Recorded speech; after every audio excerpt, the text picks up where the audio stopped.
Technology is a tool. Technology is a tool to help humans meet their needs and desires, and a very effective and powerful tool in which to do so. But it is just a tool, and what we really like to attract to these events are those voices, those inputs, those ideas.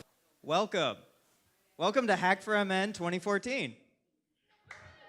We're a nonprofit that's working to organize and empower communities in the Twin Cities who want to be using technology to address community issues. I'm here because this is about using technology for good. It's about people coming together with different skills to tackle problems that matter to them and do some good, do some coding, do some designing, grab some data from government and other sources and make some change.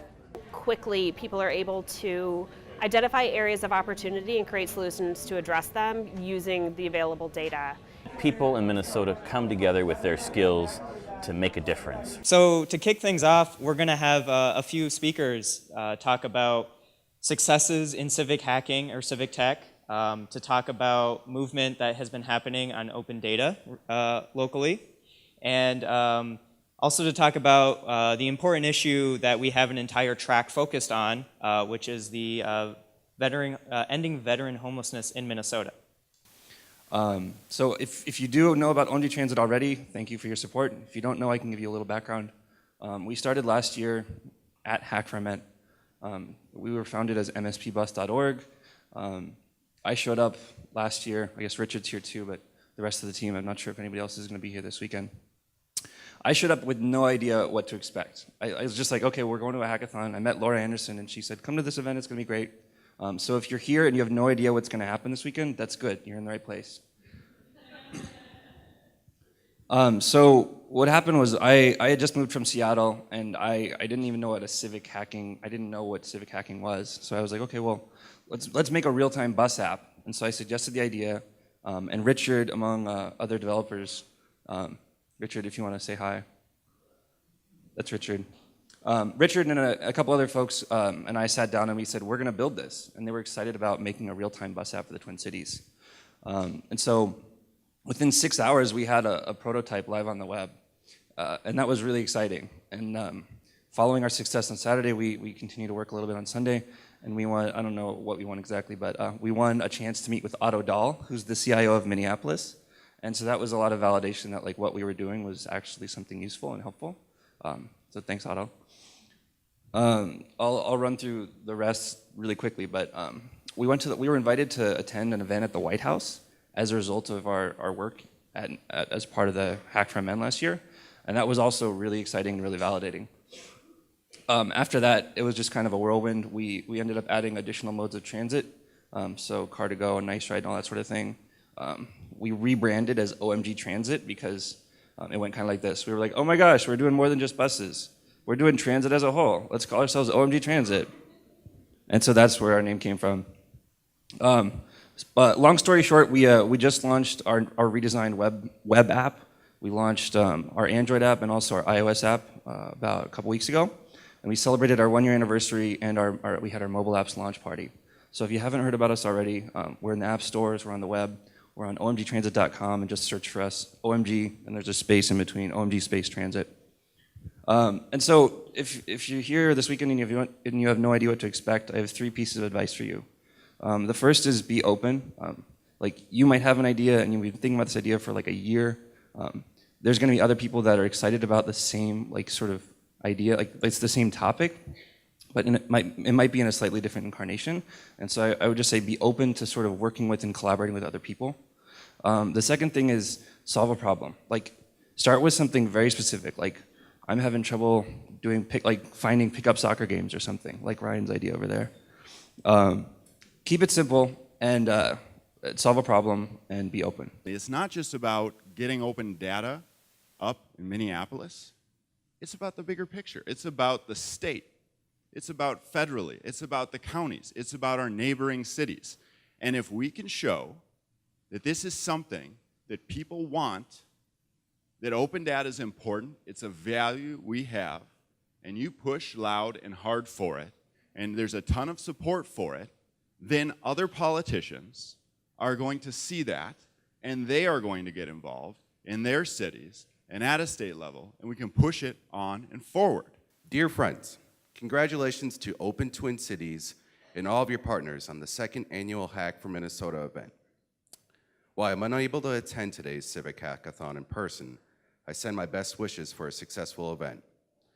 Hack for Minnesota and the National Day of Civic Hacking demonstrate the tremendous civic spirit of the tech community in Minnesota and throughout the United States.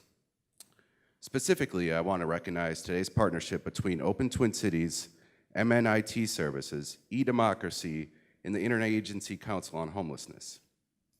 These efforts to identify barriers faced by homeless veterans and facilitate easier access to services and opportunity are a great example of how collaboration between government agencies, nonprofits, and the tech industry can produce innovative solutions to challenges we face in our community.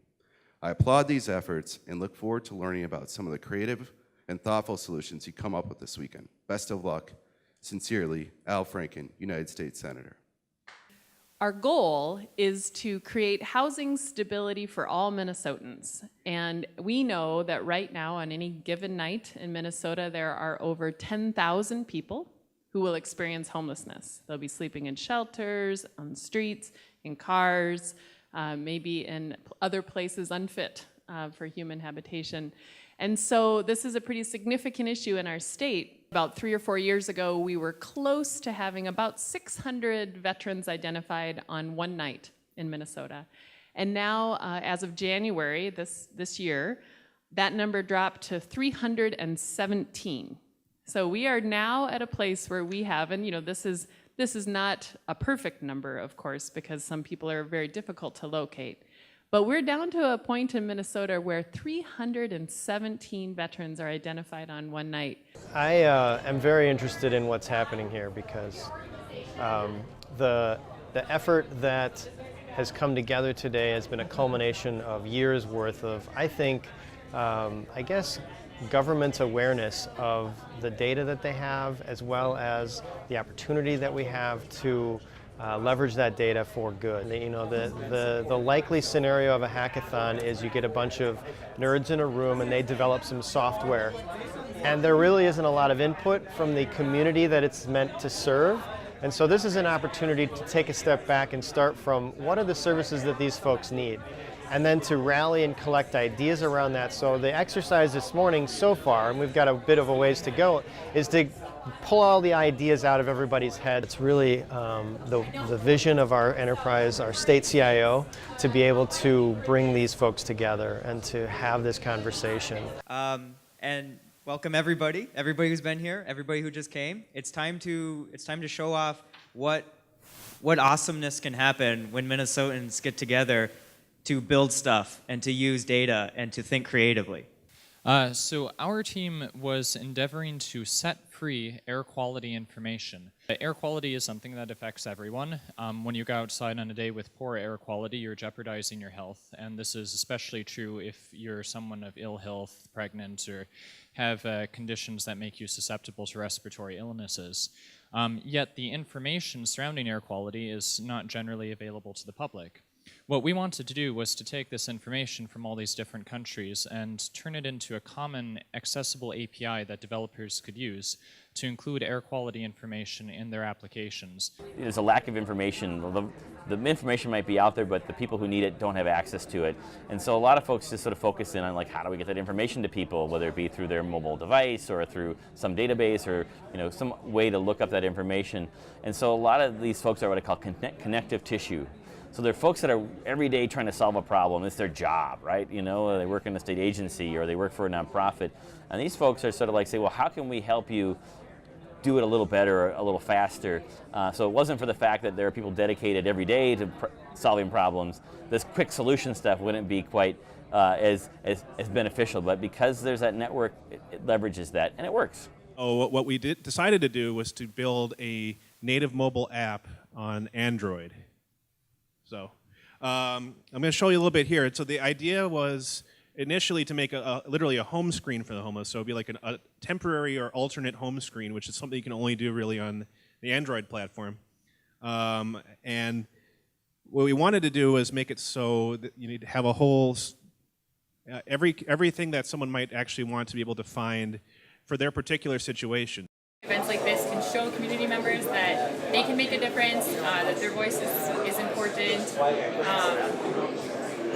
and that we do care about what's going on in the government, and we do want transparency.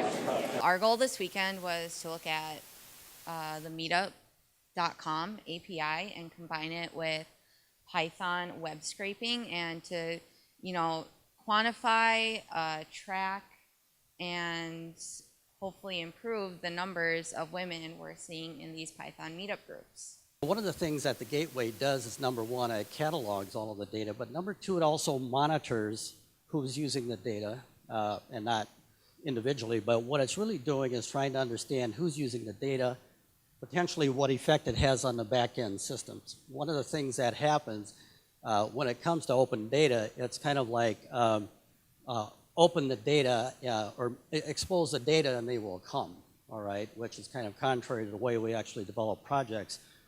But the point is we'll have a lot of this data that's very popular. The premise was that we had, at a previous hackathon, crowdsourced a database of social media links to state legislators, and the goal was to expand that to their challengers around the state and to expose that data. And as we begin to talk about the project, we realized that eventually create sort of what could be a little more dynamic voter guide that really tapped into a lot of information, in particular built off of the social media data that we'd already collected. Landlords, I want you to help end veteran homelessness in Minnesota. Blue Star Landlords is a program of the Heading Home Minnesota organization that will transform you into a resource for veterans. Training and resources are provided. So the idea was basically actually building, taking a vacant house and actually remodeling it for vets.